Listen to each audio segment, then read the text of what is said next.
Om Sadashivasamarambham Shankaracharya Madhyamam Asmadacharya Paryantam Vande Guru Paramparam. Om Sahana Vavatu Sahanau Bhunaktu Sahaviryankaravavahe Tejasvinavadhitamastu ma vidvishavahai. Om Shanti Shanti Shanti.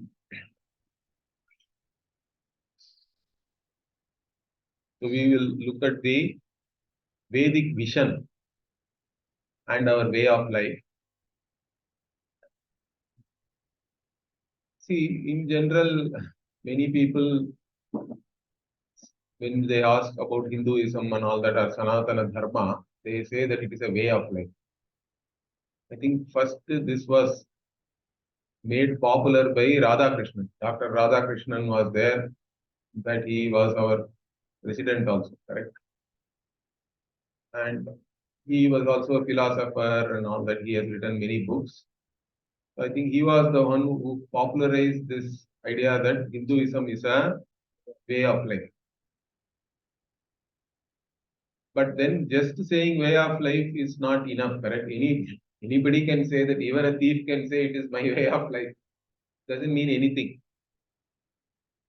So Pujya Swamiji used to say it's not enough just to say it is a way of life. It should be a vision and a way of life based on the vision. Correct? There has to be a vision, and our way of life is based on that particular vision. Then it has some meaning. Just saying way of life is meaningless. In fact, then that means anybody can do anything and just claim that it is way of life and it is Hinduism and all that. Doesn't make any sense, correct? So, we have to be clear about that when we say a way of life about our Hindu Dharma, it is actually what we are meaning is there is a particular vision. And where does this vision come from means it is the vision of the Vedas only. It is the Vedic vision. And based on the Vedic vision, we have a way of life. Means for us, nothing is really secular. That also Pujya Swamiji used to say, because our vision is like that. Because everything is sacred and divine for us. And that means our way of life, when we say our Vedic vision only guides our religious culture, or even our social customs and practices are also guided by the same vision. Okay. So that is something we have to understand. One more thing also is important when we say way of life. I think even Radhakrishnan originally said that there must be a reason, correct? He was also quite an accomplished person and all that thinker. So I think why he may have said it is a way of life is I think he wanted to contrast it from Abrahamic faiths. He wanted to contrast our dharma with reference to the Abrahamic faiths. Now in the Abrahamic faith, what you do is not important. All you have to profess is a faith in their savior or whatever, and then you will be saved, correct? Something like that. So the Abrahamic theologies, for them, faith is more important.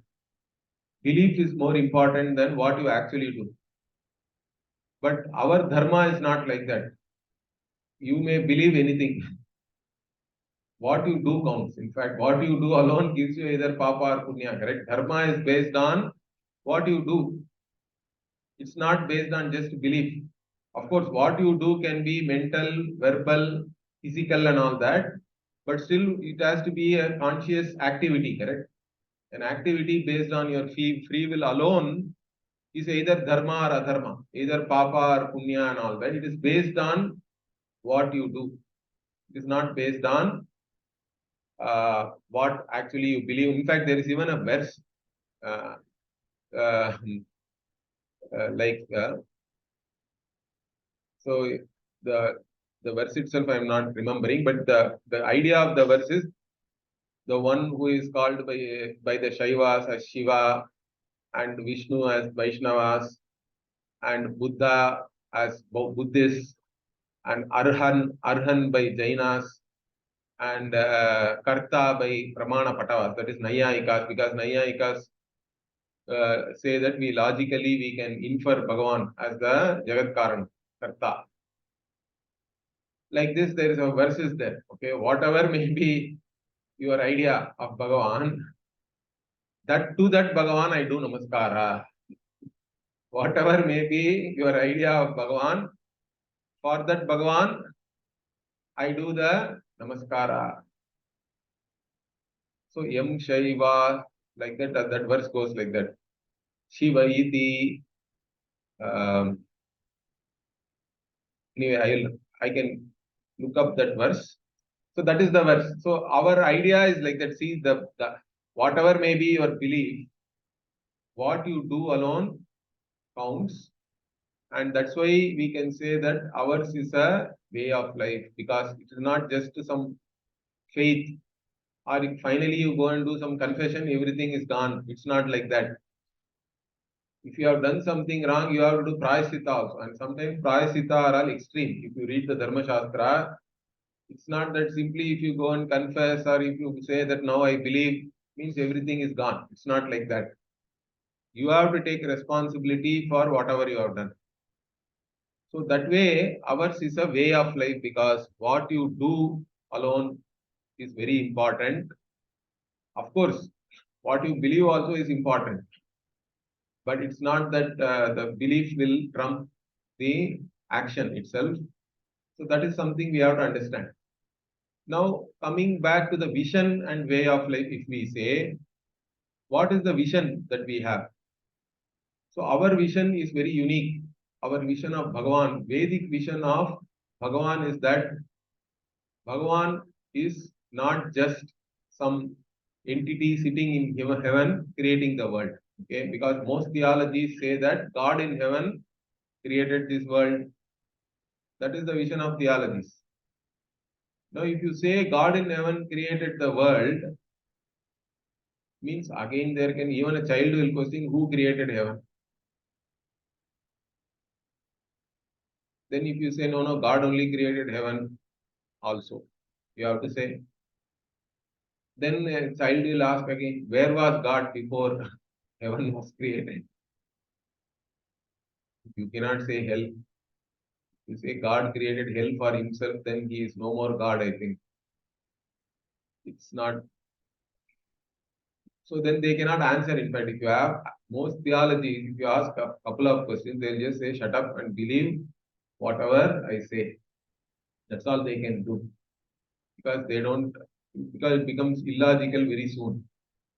Another problem with saying that God in heaven created this world is, how did God create all this? What is the material cause for this world, if we ask? Because in the world, for everything which you create, there is a nimitta karanam, there is a upadana karanam. Like that, we can observe, correct? If you take a pot, there is a pot maker. Now, pot maker is the one who has knowledge of pot and also knowledge of how to make the pot, what material to use, etc. So, pot maker is called nimitta karanam, or intelligent cause, you can say in English. There has to be an intelligent cause, because any effect, if it is involving some action and all that, correct, it involves some knowledge. Based on knowledge alone, the cause can be made into effect. First, you should have the knowledge about how to create the effect. Therefore, if knowledge is involved, means there has to be intelligence, there has to be a conscious being. So that conscious being alone is the intelligent cause always, which we give different names like potter, watchmaker, whatever it is. Whatever is the effect, based on that, some intelligent cause is there always. Then the material also has to be there, because the effect itself is actually that substance only, correct? Whatever is the substance which makes up the effect, wherever the effect is, whichever cause is there, that cause is called material cause in general. But if you want to be more particular, we have to call it proximate cause, as I told you, rather than material. So that cause also has to be there. So two things have to be there definitely. Material cause or proximate cause is available wherever the effect is available, correct? Wherever the effect is, there the material is. So wherever the pot is, clay has to be there. If it is a clay pot, if you touch the pot, it is clay only. If you weigh the pot, it is clay. So clay alone is really there. In fact, the material cause alone exists actually. If the effect is most probably only a name and form which is borrowing its existence from the substance itself. Like this, if our understanding is there, then and now the same thing has to extend to Bhagavan also. If you say God in heaven created the world. Now, what did he use to create this world? Some theologies say God created the world out of nothing. Okay. Now, this is illogical. You cannot create nothing, or from nothing, something can never come. Understand that. That Bhagavan says that explicitly in the Gita, but the others need not accept Gita. But even if they don't accept that, even logically, we cannot, then I can say, I'll give you nothing, you give me something, correct? At least I will take the something, you keep nothing. If you can create something out of nothing, then I will give you nothing, you give me something, I will have that. Even God cannot create something out of nothing. It's illogical. So then what is the material? And if you say the material is something, like I want to make chapati, then what? I require atta, but then I don't have atta. What do? I can borrow atta from somebody. I can go to my neighbor, borrow some atta, and then make the chapati. But God cannot do that also. If you say there is a material, then again you have to ask who created that material. If God did not create that material, you cannot say God borrowed it from his neighbor. There is no neighbor, also you cannot propose. All these problems are coming. Okay. Because for them the world is separate, Bhagavan is separate, and Bhagavan is sitting only in heaven. So these kinds of theologies are totally illogical. Understand that. But they want you to have faith in that. If you question that also, there is a problem. They cannot answer it really. In fact, such concepts only most Westerners also who are atheists, they have concepts like this. And they think that they have denied Bhagavan. So these things we will also help them to deny or negate such beliefs. It's nothing great. So what is the Vedic vision then? Because Vedic vision also is talking about a Jagat Karanam, correct? There is a Jagat Karanam because the Jagat as we see is only an effect. That the Veda is very clear about that. So here another point also I want to tell you.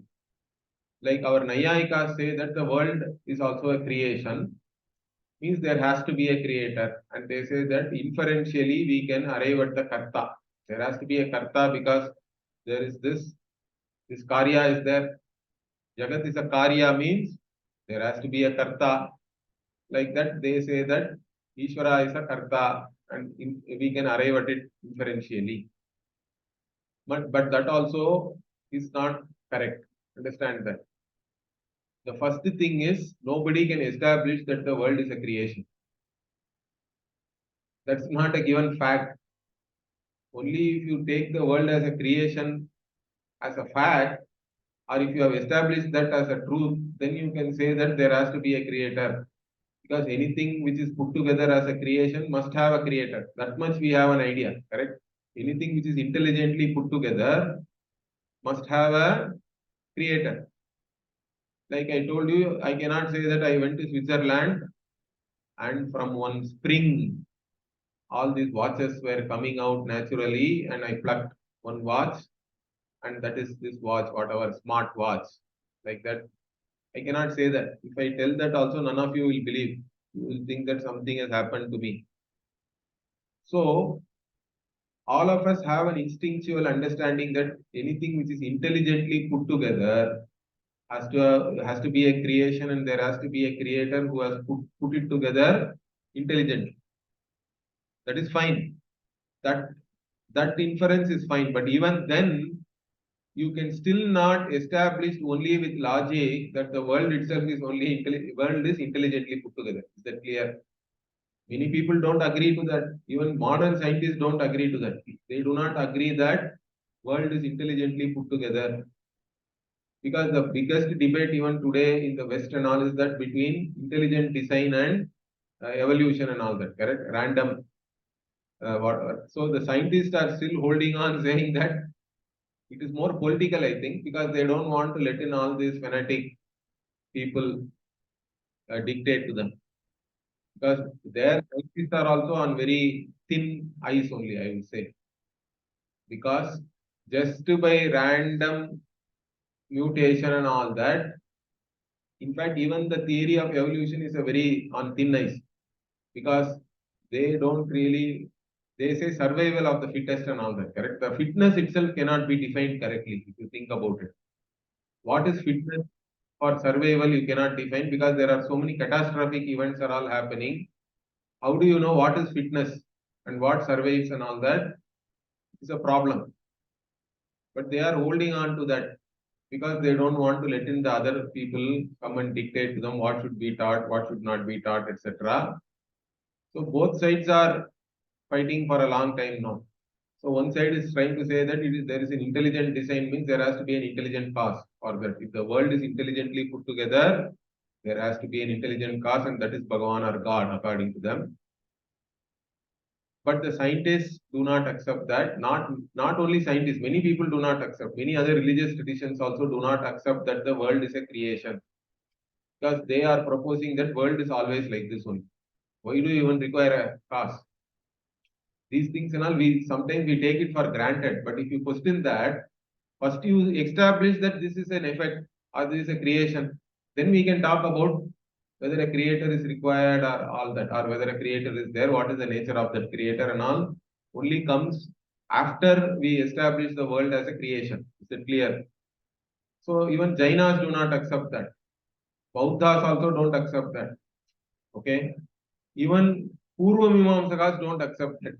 The most Vaidika people, they say cause effect is within the world, but for the world itself is always like this only. We don't require a cause for the entire universe. Cause effect can be within the creation or whatever, within the world, within the Jagat, whatever is there. So, like that, there are many people, even our religious people, who do not say that the world is a creation. Therefore, you don't require Isvara as a creator. Is it clear? Then Sankhyas have a very unique theory. They say that they have a concept of Prakriti and Purusha, but for them they are totally Asanga. Purusha has no Sangha with the Prakriti. And Prakriti alone is creating. And but Prakriti is Jada, according to them. So the Jada Vastu by itself creates the entire world. Purusha only gets entangled in that. Even though Purusha in reality is Asanga, again due to Ajnana, Purusha thinks that the Prakriti's activities are all my activity and like that, and then because of that only Bandha is there, according to the Sankhya. All you have to do is you have to then only all the yoga and all comes. Chitta Vritti Nirodha means basically you stop all activities of mind means then you somehow then understand that Prakriti is separate, Purusha is only consciousness separate from everything, that is moksha. Like this they have an idea. So Sankhya and yoga are all very closely related. There is an Nirishwara Sankhya. Sankhya also originally they say that there is no requirement for any Ishvara. They only talk about Prakriti and Purusha. But then Yoga Darshana brings in the Ishvara also.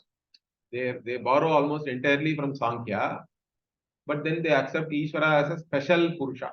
Amongst the Purusha, there is a special Purusha called Ishvara who disturbs the equilibrium of the Prakriti. Because according to the Sankhya, if the three gunas are in equilibrium, there is no creation. It's all laya, correct? Everything is in equilibrium means no activity, no names and forms, nothing. Prakriti is in avyakrita state. That's what are avyakta.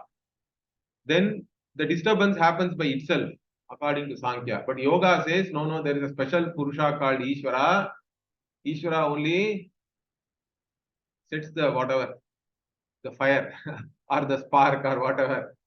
So then the equilibrium is disturbed and then the whole creation starts and all that. Like this, yoga also is a Dvaita philosophy only. Understand that. Sankhyas are also Dvaitins. Yogins are also Dvaitin for all of them because the world is as real as the Prakriti and Purusha are both real for all of them. So like this, there are different ideas about Srishti. There is no consensus. Understand? Modern scientists are saying something, but modern scientists cannot still explain how consciousness evolved and all that. Their evolution, they are purely talking about some genes and whatever. Physically only they are talking about. They are talking about only evolution in matter. But how did consciousness suddenly spring from that means they don't have any idea. They just thought they just deny. They say that there is nothing called consciousness. It's only an epiphenomenon of matter. Means you put together many things, and in that whatever in that chaos or in complex system, somehow you think that there is a consciousness. Like this, they have their own ideas. So that means whether the world is a creation itself, there is no consensus from anybody. That means what we have to then fall back on our pramana buddhi. Is it clear? If you accept the Veda as a pramana, only Veda has to come and say that the world is a creation, world is a karya. Rather than creation, we should just say karya. Karya is a better word, correct? World is an effect. Because for us, nothing is created out of non-existence and all that, correct? It's not that world was absent and then it was created newly. Like I said, for us, the Siddhanta is all karya are already potentially there in the karana always. So we say the world is a karya, means there has to be a jagat karanam. If jagat is a karya, we require a jagat karanam. And again, even inferentially, let us say Nayayikas also have another problem. Even if we say that the world is creation, okay, or karya, how many karanas are there? They cannot arrive at inferentially. Even in the world, to create some simple thing, there may be more than one person involved in all that. Even intelligent causes may be more than one material is involved in creating some effect. So how can you say there is only one Ishvara and all that? That also you cannot just do inference and arrive at it. That's why Veda alone is the pramana here for us. Even for establishing Jagat Karanam is one, and that one is Bhagavan or Ishvara or whatever Sagunam Brahma. Only Veda is the pramana for that. Is that clear? Veda only has to say that this world is a Karya, and then there is a Jagat Karanam, which is Brahman. And that Jagat, then the nature of that Jagat Karanam also, Veda only has to reveal to us, correct? It is Satyam Jnanam Anantam Brahma. And also it says in so many words, correct? Yato va imani bhutani jayante ye najatani jivanti yat prayanti abhisamvishanti. So from which all these beings are born, by which it is all sustained, into which again everything resolves. That is Brahma. So there is a Brahman, which is limitless, conscious being. That alone is the cause of this entire Srishti. That is the vision of the Veda. And in that vision, since Brahman is the one which sustains the creation also, correct? It's not just some intelligent car sitting somewhere and it just sets everything into motion or anything. Everything is born out of it. Everything is sustained by the same Brahman. Everything resolves back into the same Brahman means what? It is not just intelligent cause. It is also intelligent cause because the Veda says tadaikshata, correct? So it is the one which visualized everything. The entire Srishti is a visualization of Brahman or Ishvara because there is a Tat Aikshata is there. Since it is Tat Aikshata, it cannot be just Pradhana also. It cannot be just Prakriti according to Sankhya. Because Prakriti is Jada, Prakriti cannot do any Ikshanam. There is even a Brahma Sutra on this to negate the whatever the contention of the Sankhya. Because the Tada Ikshata means basically this Sadvastu is, because even in the Chandogya, initially it is presented as Sadvastu, means as existence. Then it says the Sadvastu only visualized everything. And then from that came all the Mahabhutas, and then the Srishti has happened and all that. Means only a Chetana can be visualizing all these things. So for us, both the Nimitta and Upadana Karana are one and the same. Is that clear? Bhagavan need not borrow anything from anywhere, because Bhagavan only has become all these things, because the entire Srishti is a manifestation of Bhagavan for us. So that is why we say our vision of Isvara is Bhagavan is Abhinna Nimitta Upadana Karanam. Okay, Bhagavan is both the intelligent cause and material cause for us. And this is the only vision which makes sense. Understand that. Other theological visions and all, if you ask a couple of questions, it will fall apart. They cannot answer. It will become illogical. They'll start blabbering something, or they'll just shut you up, saying that you have to only believe whatever I say. Otherwise, you will go to hell. They'll put in some fear also, so that you don't ask more questions. So, because in fact, Puji Swamiji used to say this beautifully. He says, Bhagavan, God made this world out of nothing else, he used to add.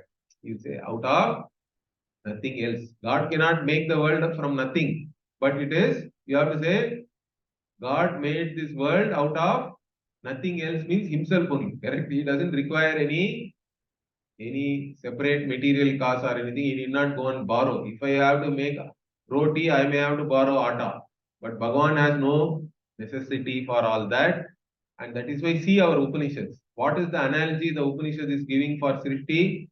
Yatornanabhis srijate grihnate cha.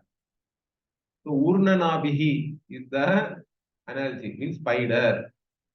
So original Spider-Man is Bhagavan only. Understand that. Why? Because the spider analogy is given by the Upanishad to say that spider does not require a separate material or anything, correct? For it to spin that yarn, in fact, that spider yarn, scientists are all studying very, very much. Why? Because it is one of the best materials. It is so light and so flexible, but still very strong material. Understand that. So they are trying to understand how this, what are the structure and composition and all that of the yarn which the spider creates. But the best thing is spider is both the intelligent and material cause for the yarn it is spinning. Correct? It doesn't require to borrow any material from anywhere.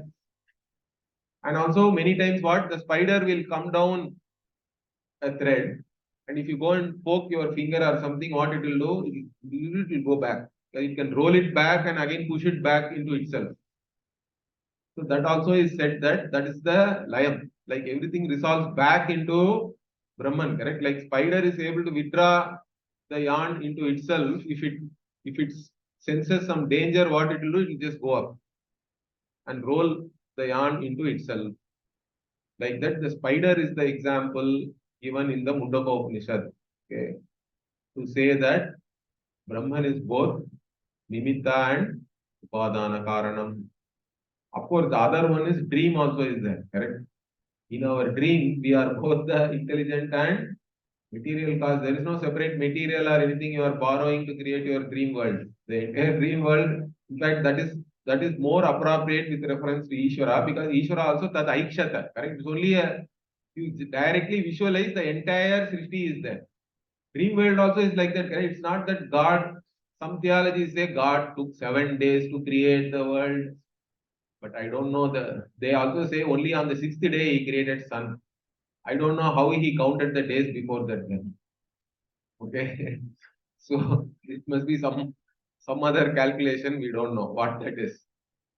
So why should God require 6 days and all that? Then God also is putting a lot of effort. He will become tired, I think, by the end. Oh God. And he cannot even say that. He cannot say, oh, at least we can say if we are tired, we can say, oh God, like that. Bhagavan cannot even say that. For us, it's like it's effortless. Correct? I already told you That's why all our Bhagavans are all like, Vishnu is lying down happily. Vishnu is not making any effort. Shiva is in Yoga Nidra, Vishnu is in Yoga Nidra, all these things. What is the idea of all that is? Everything happens in the presence alone. Correct? Bhagavan need not put in any effort. If Bhagavan also has to put in effort, Bhagavan also will become tired like human beings at some point in time. But that's not the idea, correct? Bhagavan need not put in any effort. It's like breathing, it is said, Yasya Nishwasitam and all that, even in the Brihadaranyaka. It's breathing is effortless for us, correct? It is something instinctual, effortless, like that. For Bhagavan, the Srishti and all is nothing. And need not put in any effort, and then it's all just how we straight away create the entire dream world with all the space time and all the objects. Like that, only Bhagavan also has visualized. So, in one way, it is like a big bang, correct? Everything comes. So, we can understand both from dream as an analogy and also spider, which Upanishad itself talks about that Bhagavan is both nimitta and upadana karana for us. Now, if we have understood this is a vision which cannot be questioned. Okay, whatever questions you ask, we can answer that. But beyond that, if you say no, world itself is not a creation, then we will say Veda is a pramana. Okay, if you go in that route, we will say that you accept the Veda as a pramana means fine. Otherwise, we don't bother. We are not going to say you are going to go to hell and all that. We say anyway you will have another birth. Maybe at that time you will be born in this culture. It's unfortunate that you are not able to accept the Veda as a pramana, but that is your problem. We are not bothered about that. Correct? But Vedic vision, once you have accepted the certain axioms, it is very solid. Correct? You cannot prove it. It is illogical and all that. But most theologies are always illogical. Understand that. They want you to believe some illogical theology, and that's why they don't deal with you intellectually at all. All theologies will try to deal with you emotionally, or they will try to stoke all kinds of fear. So whenever you are emotionally weak, they'll try to take advantage of you. This is what these people do. So we have to understand that the Vedic vision is that all that is here is Bhagavan. Bhagavan alone is manifest because Bhagavan is the material cause or the proximate cause, means wherever each and every object in this Sriti is Bhagavan only really for us. It's all a manifestation of Bhagavan. Bhagavan himself has become this Sriti. So now how does this vision then now come to us? Because this vision we all have inherited or we have picked it up by osmosis. We did not think through all these things. When I'm explaining to you, of course, it can make sense and you can even assimilate it now consciously. But this knowledge we all already have. It's not that we do not know, because even if you go to some forest dweller in India, correct? I do deal with some forest dwellers near our place also in the Western Ghats. There are some people called Kani. Kani people are there. They live in the forest only. They still have rights to live in the forest, and they even do some agriculture and all that, and they forest produce and all they pick up, then they market it and all that. So we have some contact with them. So you go to them and ask, where is Bhagavan? What will he say? Many of them may not even gone to any school, or they are not even literate, correct? But you ask them, where is Bhagavan kidhar hai? Like that. Even you ask anybody, whether in the north or south or east, west, wherever in India, what will be the answer? Everywhere, correct? This answer you will get only in India. Understand that. If you go to US, they'll say he is in heaven. But the problem is his heaven in this direction means it is somewhere. If the same Christian or Muslim or whoever is there in the other side of the earth, he says here means I don't know, it is some other direction, correct? They don't even point to the same place, really speaking. So, but our people, all of them will say Bhagavan is everywhere, all pervasive. So we picked it up. That is because it is there in our religious culture. How it is there? Because it is there in all our Puranic stories, And even the way we visualize Bhagavan. So if you are a Shaiva, I have told you we have Panchabhuta Sthalas also. Correct? So the Chidambaram is there in Tamil Nadu. That is the Sthala for Akasha. Ambaram also means Akasha. Correct? Chideva Ambaram. Chidakasha only is Chidambaram really. So there Bhagavan is looked upon as the Chidakasha or Akasha. Akasha Swarupa. That's why they have something called Chidambara Rahasyam there. It's called Chidambara Rahasyam. What is this Chidambara Rahasyam? In Chidambara Rahasyam, there is only they will only show you a garland. But the garland is not there on any deity or anything. Correct? Garland, only garland is there. And that is Chidambara Rahasyam.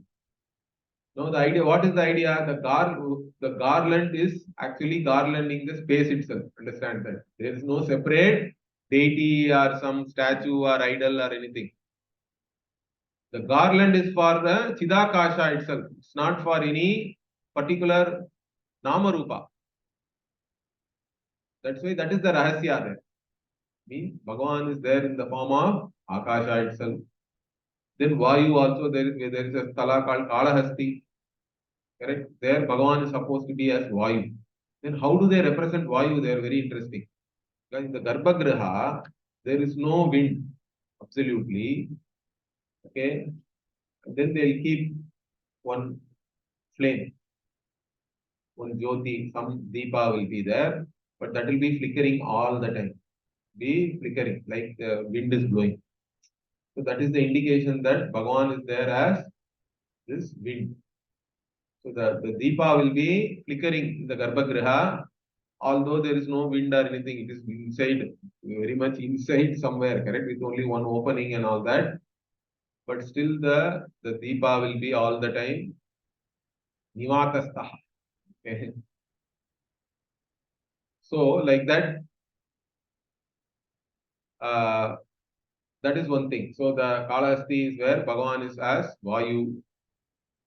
Then Agni. Agni is Tiruvannamalai. The entire, there the hill itself is supposed to be Shiva.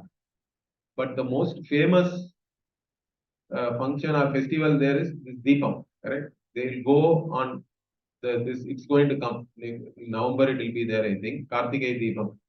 The Kritika month. Everybody will go up the hill and then light up a huge Deepam. So the Deepam is the most important thing there, where Bhagavan is looked upon as fire. Agni Kshetram is Tiruvannamalai. Then Apaha is Jambukeshwara. In Trichy, the Tiruvannaikaval is there, near Srirangam. There, if you see, there is a natural spring is there. In the Garbhagriha, if you go there, periodically they may even have to pump out that water and all that. So that is there, Ishvara is Jambu means again water. Jambukeshwara is there. And then Prithvi is Kanchipuram is Ekamreshwara, where the Devi is supposed to have made a linga out of only some earth. That's why there is no Abhisheka for Ekamreshwara in Kanchipuram. Normally, Shiva is supposed to be Abhisheka Priyaha, means all the time. That's why even in the north you have all these things, correct? What is that called? Yeah, they have a pot and then they put a small hole on that, and all the time, at least a drop is there on Shiva, correct? Because Shiva is called Abhisheka Priyaha. Every day you have to do Rudra Abhishekam, Abhisheka with different dravyas and all that. And Vishnu is called Alankara Priyaha. So in most Vishnu temples, every day Abhishekam and all may not be there. Even though the Agama does not prohibit it. In fact, in our village temple, Vishnu also has Abhishekam every day. They do Tirumanjanam, they go to the Tamraparni. Every day the priest will go to the Tamraparni, pick up water from the river and then come and do Abhishekam to the Adi Varaha Perumal. Okay.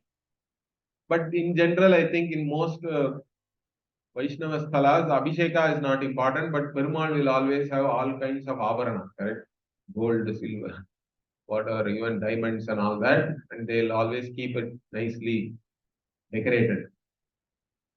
So like that, anyway, then so this all Panchabhutas or Bhagavan means what? Everything that is there here is Bhagavan only then, because the whole world is nothing but these five elements and elementals. which are born out of it. Even your own body, mind, sense complex are born out of the same Mahabhutas. Like I told you, the Sattva aspect of the Mahabhutas only have become your Sukma Sharira. The Rajas Sukma Sharira means all the Jnanendriyas and Manas are from the Sattva aspect. And the other aspect of the Sukma Sharira is Prana. Correct? Prana and Karmendriya, they are all from the Rajas aspect of the same Mahabhutas. And Tamas aspect of the same Mahabhuta only has become your physical body, gross elements. So this way, even our body, mind, sense complex also is not away from Bhagavan. Nothing is away from Bhagavan. Everything is Bhagavan for us.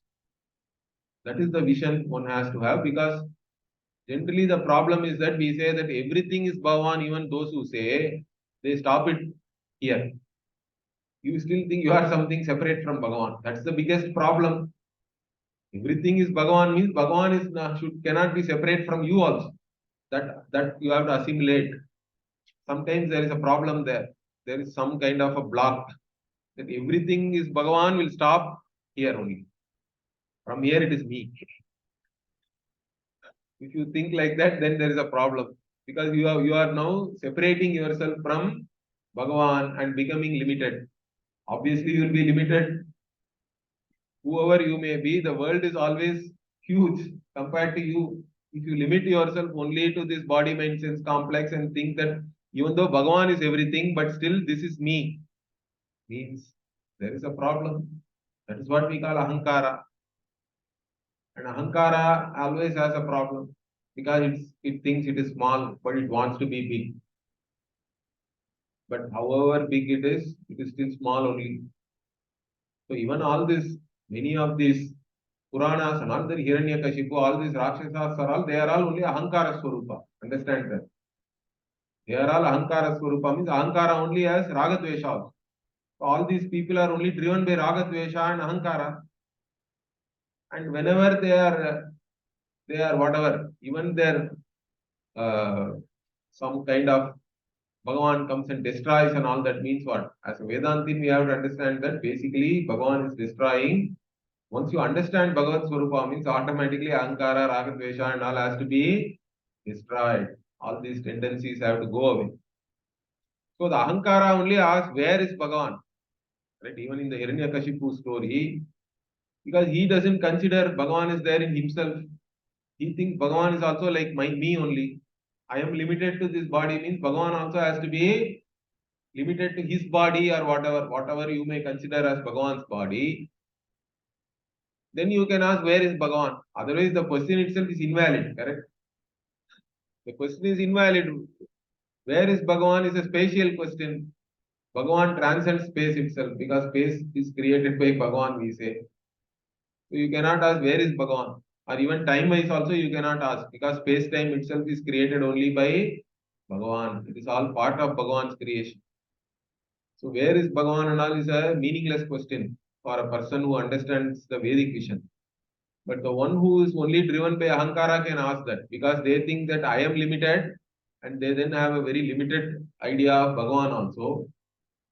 So then he asks Prahlada, where is Bhagavan? What does Prahlada say? He says, he is there in everything, everywhere only. He says, in Tamil it is said, Tunilum irupar, Kurumbilum irupar, like that. There is a famous dialogue is there. In every language it should be there, I think. So basically, what is the answer Prahlada gives? He says he is there in a pillar, or he is there even in a small dust particle also. Bhagavan is there everywhere. So that is the vision. That vision is there. You take any number of Puranic stories or any Devata for us. Whatever is your Ishta Devata, that Devata will be presented as Abhinanimitta Upadana Karanam. Understand that? If you take Ganapati, they say that for Ganapati, why does Ganapati have a big belly? That belly itself is world. Understand? In the case of Ganapati, they say the Ganapati includes the entire world because his belly is so big. That represents the world itself. And then the elephant face represents Jnanam actually. Okay? Because the trunk has discrimination. Trunk can even discriminate between small, even the elephant's trunk is so sensitive, it can pick up small things also. nicely. You give 5 paisa also, it will pick it up correctly. Or even a small kind of a grain, it can pick up and all that. So the elephant face represents uh, this jnanam, and the human body represents human being. So what we say is Ganesha is not only, Ganesha is Tattvamasi Swarupa. That's how we see Ganesha. In fact, the Ganapati Atharva Upanishad says that, correct? Om Lam Namaste Ganapataye Tvameva Pratyaksham Tattvamasi. It starts like that. You are Pratyaksham Tattvamasi. Means Ganapati's form itself is teaching us Tattvamasi. How? Because the human body is Tvam. But the elephant face is Tat, Jagat Karan. And they both are one only, correct? They are part of one body. So Ganapati alone is Pratyaksham Tattvamasi for us. He represents, and Omkara Swarupa and all we say, correct? So like that, every Devata you take, the Devata is presented as Abhinna Nimitta Upadana Karanam only for us. And also the other thing is, since all forms are Ishvara's forms, you can invoke Ishvara in any form. We have no problem with that. Is that clear? Any form is Ishvara's form only for us. That's why we can invoke Ishvara even on a milestone and all that. Or in some tree, some kind of a formation is there, people will put some chandanam, kumkumam, and one garland, means that becomes an altar. Then everybody, even a passerby, will come and do some namaskara and go. Then another person will put on hundi. Then he starts collecting money. That's a different thing. But at least the people have that shraddha is there, correct? That bhakti comes naturally for us, because we can see Bhagavan in any form itself is a great blessing, correct? Other cultures do not have that, and they don't understand it also. They think that we are worshipping some stone and all that. But Pujya Swamiji organized for the Hindu-Jewish meeting first time, I think in 2007 or something, but I was part of the organizing committee at that time in Delhi. So this was one of the points we raised, and even the Jewish people understood that because they are all there, they think that we have that Bhagavan, when we worship a murti or a form, we are only thinking that Bhagavan is that stone. How silly it is, correct? If Bhagavan is only stone or one some particular form, we cannot have any Visarjanam and all that, correct? We do Ganapati Puja, then we do Visarjanam. We do Durga Puja, then we do Visarjanam. How all this is possible? No Hindu or Sanatani ever says that Bhagavan is only this stone or anything. But we can invoke Bhagavan in any form. That freedom we have. Understand that. We can invoke Bhagavan in, we can have one. That's how do we do Ganapati Puja at home? Simply you take some turmeric and make one lump, turmeric lump. And then what do you say? Mahaganapatim avahayami. Asmin bimbe. Correct? We can do that. I am now inviting Mahaganapati. Hey Mahaganapati, please come and sit in this turmeric lump so that I can do puja to you. Once you have done Avahanam, it is Ganapati only for us. Understand that. That is our bhavana. Then you can do all the puja. Shodasha Upacharana, I told you, correct? Puja is simply Atithi Satkara. So you call somebody to your home, means what will you do?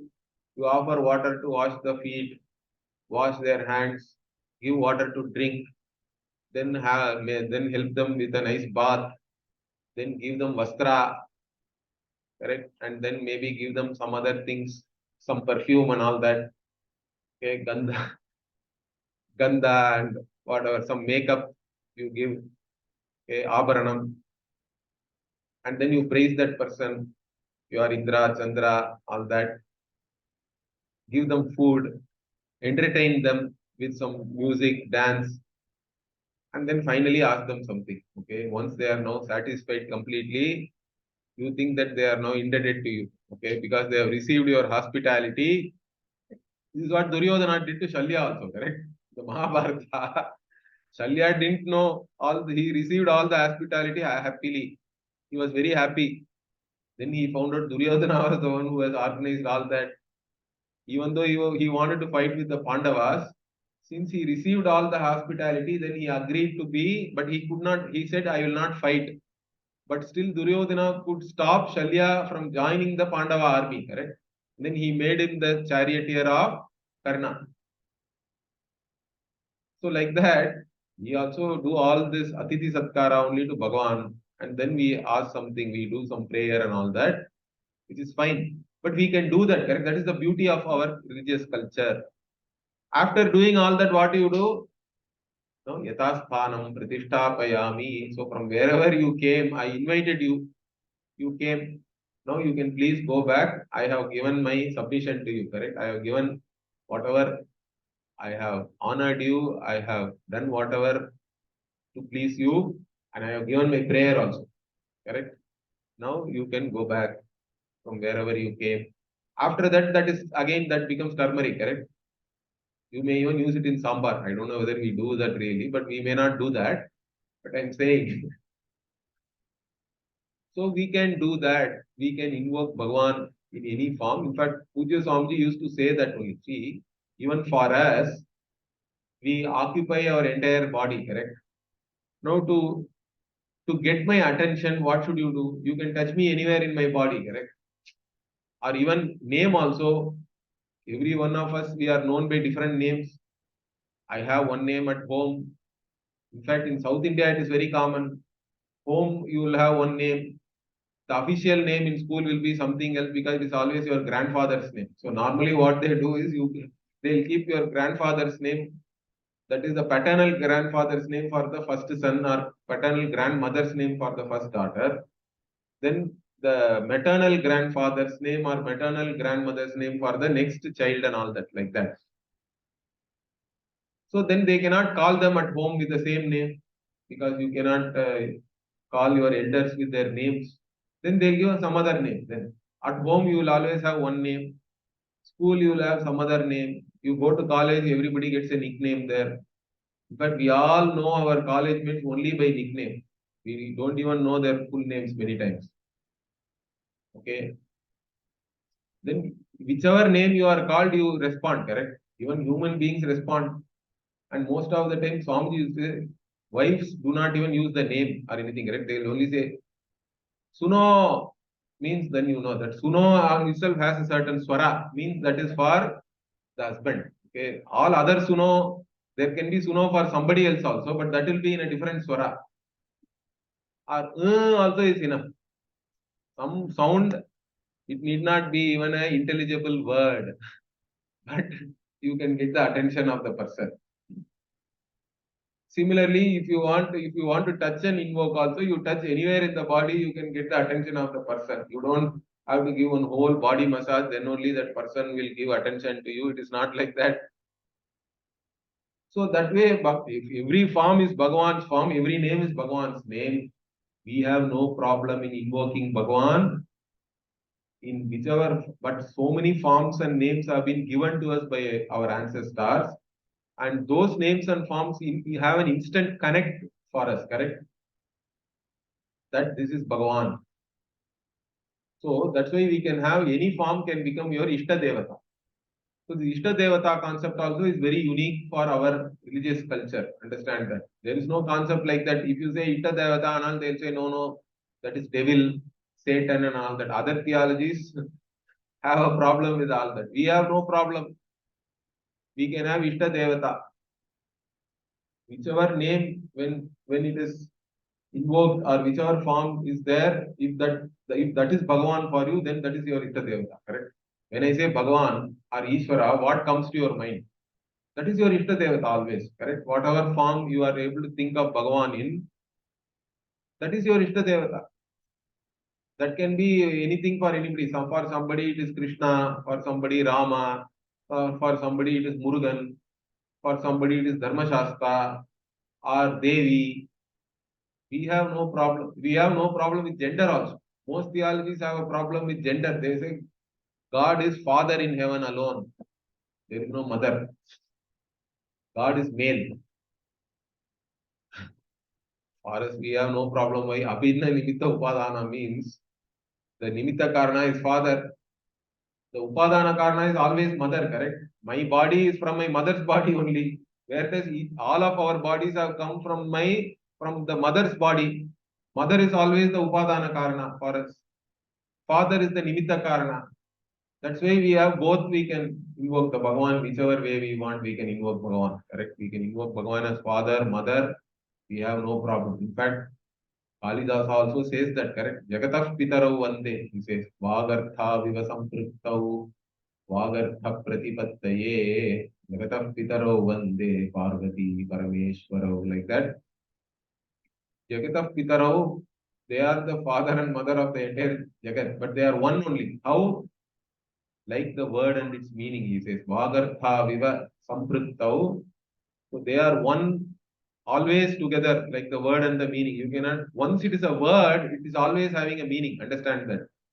If I say some sound, if I raise some sound, it is just a sound if it is not intelligible to you, correct? It's not a word. But if it is a word, whatever I am saying, if you cognize it as a word, you cannot cognize it without also cognizing the meaning. The word and meaning are always together. Understand that. There is no separate. Word cannot be separate from its meaning. Like that, Bhagavan means Bhagavan is always both Shiva and Shakti, correct? You cannot separate father and mother and all that. They are one entity really. It's just that how we look at it. If you look at the same entity as mother, it is mother. You look at the same entity as father, that same vastu is father for you. So like this, our vision only is permeating our entire religious culture, even our social practices and all. You see, you can relate it to this. This alone makes our whatever is found here in India meaningful. If you do not understand this vision, everything will look crazy to you, correct? Nobody can understand our culture, how these people can have so many devatas and all that and different practices and all, but everything is valid for us. We have no problem with anything. Only when you understand this vision alone, we can understand this, our culture, our religious practices. But now you can go back and make meaning out of anything. All our religious practices also have certain meaning, correct? Social practices, even Namaste can be a social form. It is also a religious form for us. And it also has a Vedantic meaning also. So one single form can have multiple levels of meaning. We can actually understand all that. During COVID, Namaste became very popular. Now become a world level greeting. I can go to now US and do Namaste and everybody understands. They are also happy. My germs are with me. Their germs are with them only. You don't have to shake hands and exchange each other's germs and all that. Namaste is good. No need to touch anybody also. No need to worry about all that. So socially it is greeting.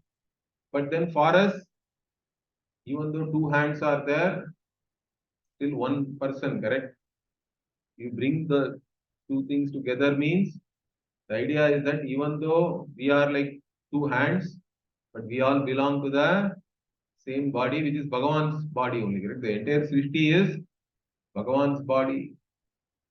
Like that, we can understand the meanings of our forms at multiple levels. And that is the beauty we have. And for us to understand all that, first this vision has to be understood, and how that vision alone is manifest in so many different ways. Even different Puranic stories and all that will become meaningful only if we understand this particular vision. So I hope all of you have got this, because with this we can actually own up all our religious forms and all that. Otherwise, it may look very difficult for you to comprehend. And also, we have to pass on this vision to our next generation. Understand that. It is also important. So this vision, once we understand, then we can understand that we have a certain Vedic vision and a way of life based on that vision. That is the most important thing we have to understand. And again, whatever you do is very important. Doing alone constitutes dharma. Okay, so that also is important. So we'll close it here.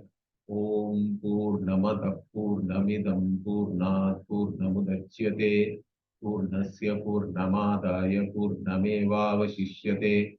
Om Shanti Shanti Shanti. Harihi Om Shri Gurubhyo Namaha. Harihi Om.